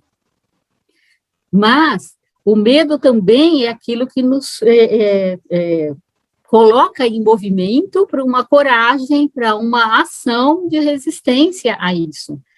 E o medo e o amor agora vão ter que estar vinculados, né? Então, por amor à humanidade, também eu vou tomar ações de coragem, né, em relação a isso. E ser humano, ele está relacionado com esse cuidar do outro, para preservar a vida, né? Isso, se você pega os paleontólogos, eles verificam na história, né, na evolução, quando que você tem humano, né, na evolução, que você pode dizer agora você tem humanidade, quando você encontra fósseis e tem ossos que foram quebrados e cicatrizaram, então foram curados em vida, um ser, né, que teve uma fratura, que ele morreria, porque ficaria ali abandonado, sem alimento, ele foi cuidado por alguém cuidou, alimentou, aqueceu, protegeu de ataques, né, de animais, e aquele ser humano, então, se curou. E daí você diz, ali tem a humanidade, porque um ser humano cuida do outro ser humano. E é nisso a etapa que nós estamos agora, né? Então, estamos todos suscetíveis, e a gente tem que, então, livremente, né, por reconhecimento da necessidade de ação, nos protegemos mutuamente na sociedade em que a gente vive. E aí, o restante das questões, né, são consequências, né, dessa ação.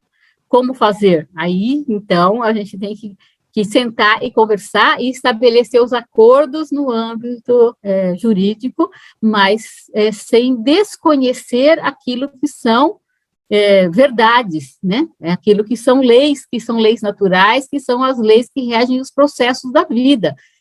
Isso não posso mudar, não tem liberdade cultural, espiritual que mude uma lei natural. Então, a gente pode encontrar as leis sociais, jurídicas, para estabelecer os acordos que a gente pode cumprir entre a gente, e a gente pode agora socialmente, né, estabelecer os acordos e cumpri-los livremente, porque nós estabelecemos esses acordos e não porque alguma autoridade externa nos impôs esse acordo.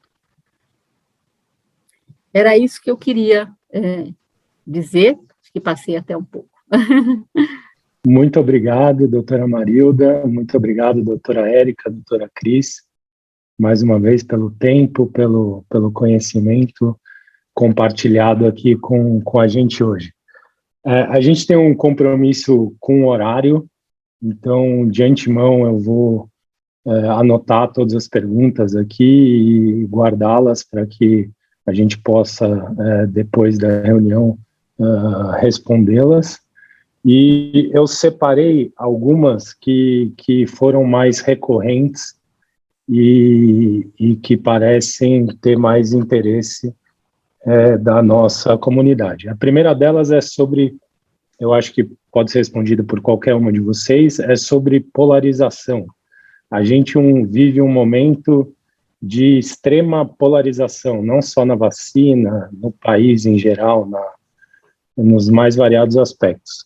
E como a gente está em meio a um processo de aprendizado, né? A gente está aprendendo a cada dia sobre esse tema, como que na medicina se lida com um contraditório? Então, por exemplo, eu sou leigo, não sou médico, mas às vezes eu vejo situações onde um estudo, o A diz uma coisa e o B diz outra. Como que a medicina tem lidado com isso? E, sobretudo, como nós leigos podemos nos encontrar tendo estudos tão diferentes?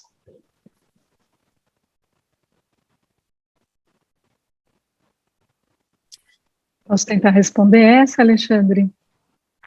Claro, então, como você comentou dos estudos, acho que seria mais a minha parte mesmo, né?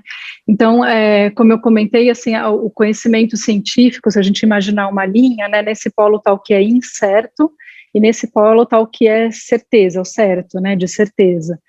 Nunca vou estar 100% de um lado nem de outro, né?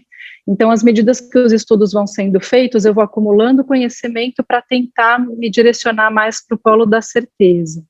Mas nesse meio do caminho, então, a gente tem que saber ler o trabalho, né, a pesquisa científica, olhar como ela foi feita, que tipo de vieses que não foram neutralizados ou foram neutralizados, né? Então, por exemplo, se tem um trabalho que mostra que a água é verde, então aí eu vou ver, tá, mas tem um interferente aqui, tinha esse corante que estava vindo aqui desse outro rio e que pode ter tingido essa água de verde. Vamos repetir esse estudo sem esse interferente? Aí repete o estudo e vê como é que fica. E aí vê se acha a mesma coisa. Se achar a mesma coisa, ok, a água é verde. Se não achar a mesma coisa, então eu tenho ali um contraditório, vão ter um terceiro estudo, enfim. E assim a gente vai indo, né?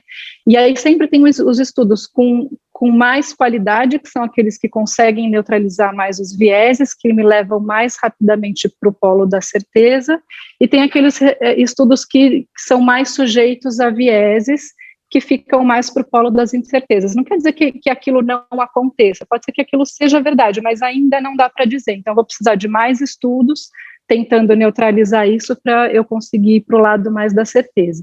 Então, basicamente, aos poucos, né, e dessa forma que se vai acumulando conhecimento científico, né? Então a gente não deve nunca sair um estudo, vamos negar de cara, não, lê o estudo, vê o que tem de viés, tenta repetir o estudo sem esses vieses, ou ver se já tem algum outro estudo publicado que não tem esses vieses, e aí a gente consegue julgar melhor. Não é uma coisa fácil de se fazer, né? Para quem tem intimidade com o processo científico é um pouquinho mais fácil, mas mesmo assim a gente tem que sempre tomar cuidado para não cair em várias armadilhas, né? E o que a gente faz na universidade, a gente tem semanalmente discussões de artigos com várias pessoas, justamente porque um consegue enxergar de um lado, o outro consegue enxergar do outro, e aí com isso a gente vai vendo os poréns, os não poréns, as qualidades e os tropeços de alguns estudos e consegue julgar um pouquinho melhor, porque realmente não é um processo fácil.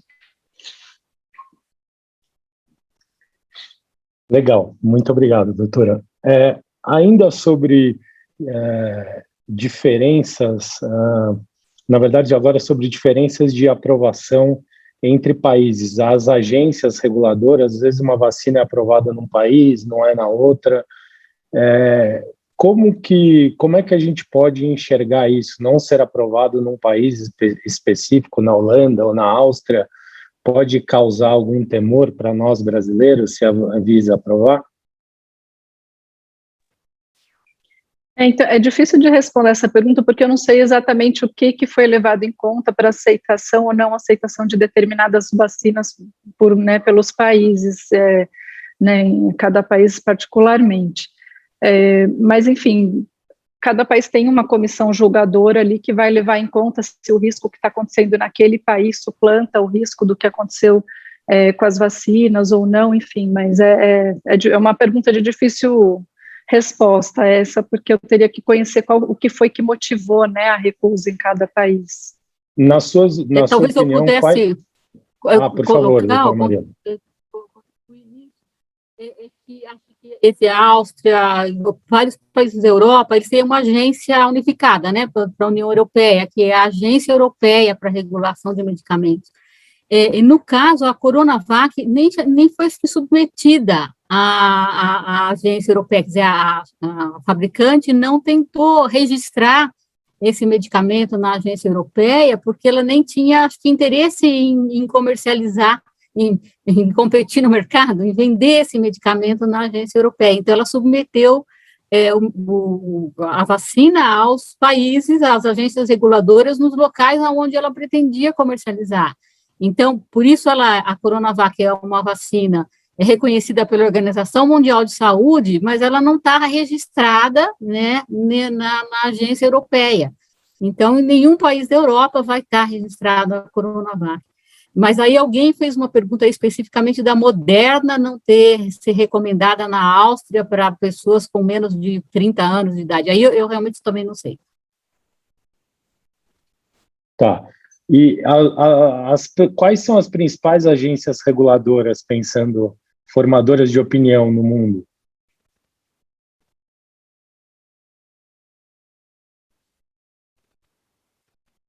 Eu acho que, como a doutora Marilda já comentou, né, tem a agência europeia, tem o FDA, que é o órgão americano, a OMS, né, que ela não tem o papel de regular, mas assim, de recomendar, ela faz as recomendações no âmbito mundial. Da Ásia eu desconheço, assim, em relação à Ásia e Oceania eu desconheço, mas as principais, assim, as mais conhecidas são essas. Legal. Agora, uma pergunta para a doutora Érica. Na antroposofia, a gente entende que o período da juventude, dos primeiros setênios, é crucial para a formação do ser humano. Olhando para essa jornada de eventual vacinação dos jovens, dos mais jovens, inclusive no primeiro setênio, quais as preocupações que eventualmente a gente deva ter nesse processo de formação? Já existe alguma evidência que nos deva preocupar, ou já existe evidências de que a população é testada e, sob a ótica da formação do jovem na antroposofia, isso não interfere muito? Bom, em relação ao desenvolvimento no primeiro setênio, em relação à vacinação, se eu for comparar o efeito da vacinação ou os benefícios de uma doença infantil comum, fora de surto, poderia trazer, é uma coisa infinitamente, assim, menor, perto da grande problemática da gente estar numa pandemia que acabou com a economia, né, do mundo todo. Então, essa situação de pandemia, ela é uma coisa fora de escopo natural, e eu penso que, graças à vacinação, o cenário está mudando efetivamente. Se acompanhar os números, é nítido a resposta de vacinação. Pode fazer isso, inclusive, com dados de faixa etária, pode acompanhar as faixas que estão sendo vacinadas e as quedas progressivas do número de casos. E isso tudo é estudado por equipes que trabalham com isso, que passam o dia estudando isso. Então, esse impacto, ele é muito benéfico, isso vai trazer de volta a socialização das crianças, que no primeiro setênio é fundamental. O que as crianças perdem de aprendizado e desenvolvimento corporal, que é crucial para o resto do desenvolvimento, nos primeiros 7 anos, essa perda é muito superior a qualquer hipótese de não adquirir uma doença natural, como quando ele fala de uma catapora, de uma coisa mais benigna, é outra realidade. Então, acho que a grande perda das crianças é se a gente realmente continuar num ambiente incerto de uma doença que causa impacto a ponto de a gente não conseguir viver livremente. Eu acho que esse ponto de permitir a socialização das crianças, a interação é determinante na decisão, né? Isso, enquanto pais aqui, a gente vê, testemunha quanta diferença faz as crianças estando juntas na escola. Bom, a última pergunta eu reservei para a doutora Marilda. Nós vivemos numa escola, numa comunidade onde a interação é absolutamente necessária, não só no primeiro setênio, mas entre os alunos, entre os pais, os professores. Então, para nós tem sido um sacrifício, eu acredito que ainda maior do que para as outras escolas, o fato do isolamento e do distanciamento social. Enquanto comunidade, a gente tem que, nos próximos meses, definir, né, o que a dona Paula falou no início, de definir uma norma, um conjunto de regras que vão nortear o comportamento, a conduta no ano que vem.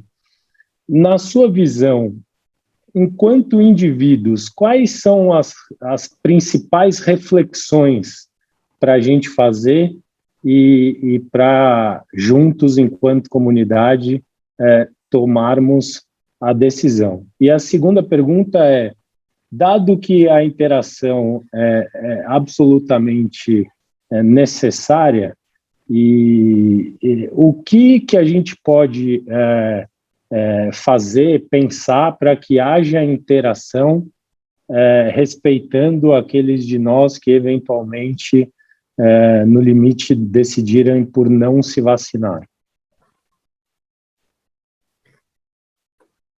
Então, é bem complicado, né? Eu acho que, sim, a informação é essencial, né? Então, é o que a gente está tentando fazer aqui.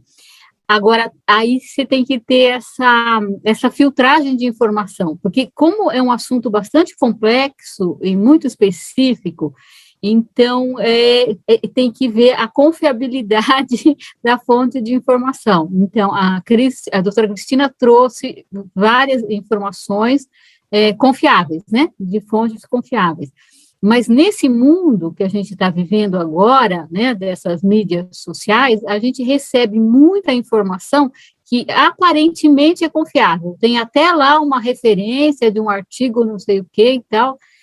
Tem que checar muito bem de onde está vindo isso, quem é que está falando aquilo, em que base aquele trabalho científico existe mesmo que ele está citando, ou aquilo...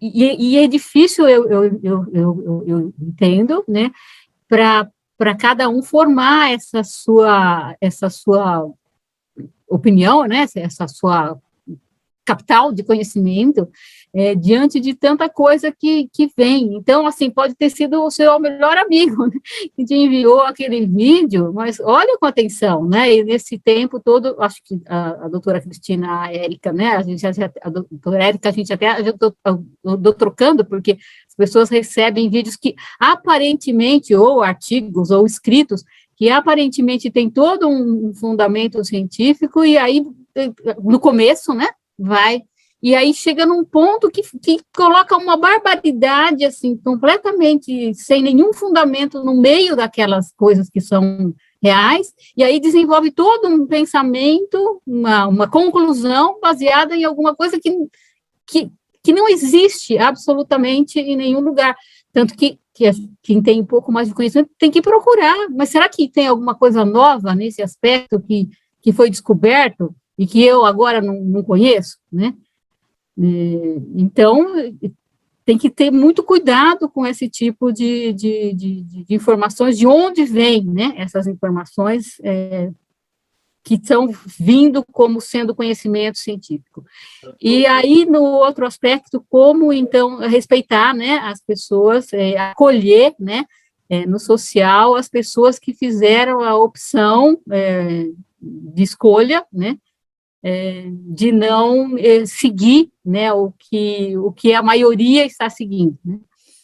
Então, sempre, você acha que vai depender da proporção. Você pode ter uma proporção de pessoas dentro de uma comunidade que não se vacinaram, quando você tem a grande maioria com quem ela convive, que se fizeram, né, essa opção pela vacina, ela vai estar protegendo a que não se vacinou. Mas, nesse caso, você tem as pessoas que não podem se vacinar, né? E elas, então, vão estar mais expostas. E aí, se você tem uma comunidade em que um grupo muito grande de pessoas naquele meio social fizeram essa opção, você fica com muito maior um número de pessoas suscetíveis, né, descobertas. E aí a possibilidade de você ter um surto, né, que vai desencadear naquele grupo é muito maior. E aí os grupos, que é o que está acontecendo na Europa agora, né, você vê que surgem em nichos, né, de grupos que não se vacinaram, surge um surto que se espalha. E aí, com essas variantes, né, que tem, e a possibilidade de que volte, a vacina não protege 100%, alguém perguntou, nenhuma vacina protege 100%, mas protege das formas mais graves da doença, né, mas não impede a transmissão. Então, é toda uma questão que você vai ter que escolher, se a comunidade, né, o grupo, acolhe, né, essas pessoas com essa opção. São escolhas que têm que ser feitas de uma forma que acho que quase todos os lugares estão se fazendo, né? Então, acho que os estabelecimentos, os restaurantes, você tem essa obrigação agora só para eventos com mais de 500 pessoas, né? Mas você tem um restaurante que optou, não quero que aqui só tenha gente vacinado, porque é uma atração, né? Para que mais gente frequente o meu estabelecimento, sabendo que os outros que estão presentes também não tomaram a vacina. Então, essa opção, que é direito, né, individual, mas também as consequências desse direito individual na vida social têm que ser assumidos pela comunidade, né. E aí a questão do estabelecimento do acordo, né, nos locais onde a gente convive, ou com quem a gente convive. Doutora Marilda, mais uma vez, muito obrigado. Com isso, eu acho que a gente pode encerrar a palestra de hoje. A gente teve mais de 150 participantes nesse evento. É um assunto que suscita muita curiosidade, muita dúvida da nossa comunidade.